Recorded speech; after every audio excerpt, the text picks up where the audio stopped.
안녕하세요. 오늘 같이 읽어볼 책은 프레드 울만의 동급생입니다.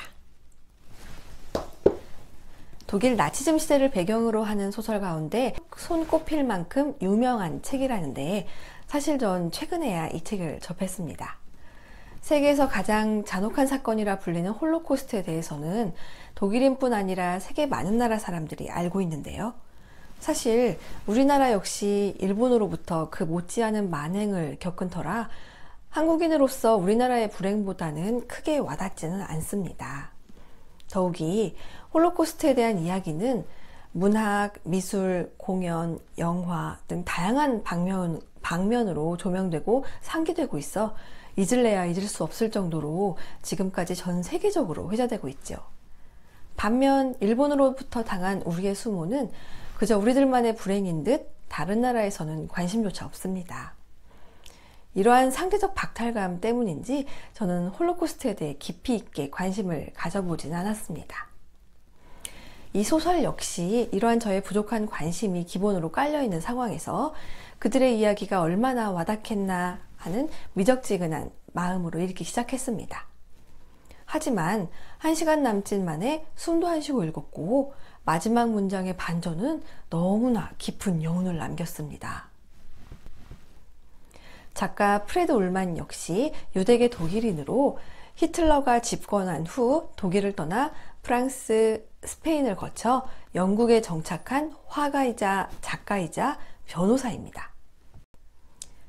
이 책의 주인공인 한스 슈바르츠는 유대인 의사의 아들로 16살이며 학교에서 튀지도 그렇다고 너무도 조용하지도 않은 그저 평범한 학생입니다.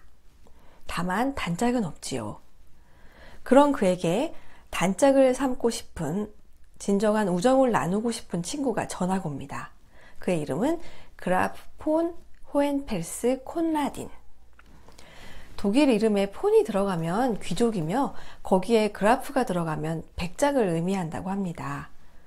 독일에서 이름에 이 폰이 들어가는 경우는 많지만 그래도 호헨펠스는 독일 역사에서 인정받는 귀족 가문으로 비록 그들의 성은 폐허가 됐을지라도 명성만큼은 여전히 푸르다고 하는데요. 역시 콘라딘은 첫 등장부터 다른 아이들과 다릅니다. 일단 옷차림부터 떼먹고 꼬깃꼬깃해 여기저기 기운 흔적이 있는 다른 친구들과 달리 칼락이 또 빳빳하고 다림질도 정성껏 돼 있으며 무엇보다 깨끗합니다.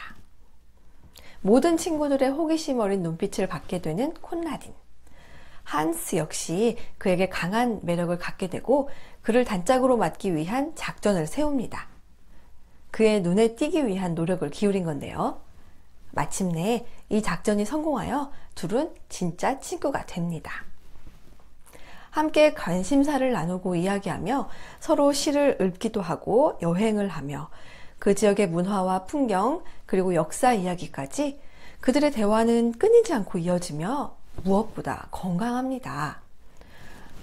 서로가 다른 생각을 가지고 있다 하더라도 마음 상하지 않는 기술로 대화를 이끌어가며 누구 하나 희생하거나 양보하는 것 없이 서로 갈등 없는 대화를 나누며 둘의 관계는 깊어만 갑니다. 작가 프레드 울만이 1901년생이다 보니 소설의 문체가 꽤나 고전적이고 양식 있어 보이는데 저는 이런 점이 이 시대를 이해하는 데 더 도움이 됐습니다. 그러면서도 문학적인 요소를 놓치지 않고 있으며 주인공 나가 자신의 이야기를 너무나도 진솔하게 풀어주고 있어 읽는 내내 빠져들게 만듭니다.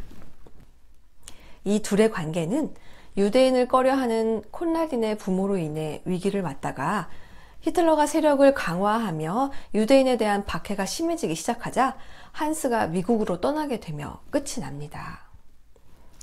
독일 귀족인 콘라딘은 한스가 유대인이라고 해서 다른 감정, 즉 그에게 우월감을 느낀다거나 그를 낮게 평가하거나 하진 않습니다. 하지만 그와는 다른 그의 부모를 설득한 만큼의 신념은 없는 듯 보입니다. 한스는 그저 자신의 가장 친한 단짝 친구이고 너무나 소중한 인연이지만 독일 사회에 만연한 유대인 혐오에 대해서는 뚜렷한 입장을 갖고 있지 않으며 그냥 한스만 뚝 떨어뜨려 놓고 그저 친구로 지내길 원합니다. 오히려 자신의 어머니가 히틀러를 만났던 이야기를 한스에게 보내는 마지막 편지에 썼을 때는 그의 어머니의 입장이죠. 즉 히틀러를 옹호하는 입장을 밝히며 자신은 어쩔 수 없는 부모 편임을 인정하지만 그것과는 별개로 한스가 잘 지내길 바랍니다. 한스는 결국 유대인 박해로 인해 부모님의 권유에 따라 미국 친척집에 가게 되고 거기서 법학을 전공해 변호사가 됩니다. 미국에서 30년을 살면서 나름 변호사로서 커리어를 쌓고 제법 안정된 가정도 꾸리며 성공한 삶을 삽니다. 그런 그에게 뜬금없는 인명부가 날아오고 이야기에 대반전이 나옵니다. 이 이야기는 주인공 한스가 콘라딘을 처음 만났던 때를 회상하는 것으로 시작합니다. 마치 회고록처럼 쓰여졌는데요. 거기서 그는 콘라딘을 그의 삶에 들어와 다시는 떠나지 않은 인물이라고 기록합니다.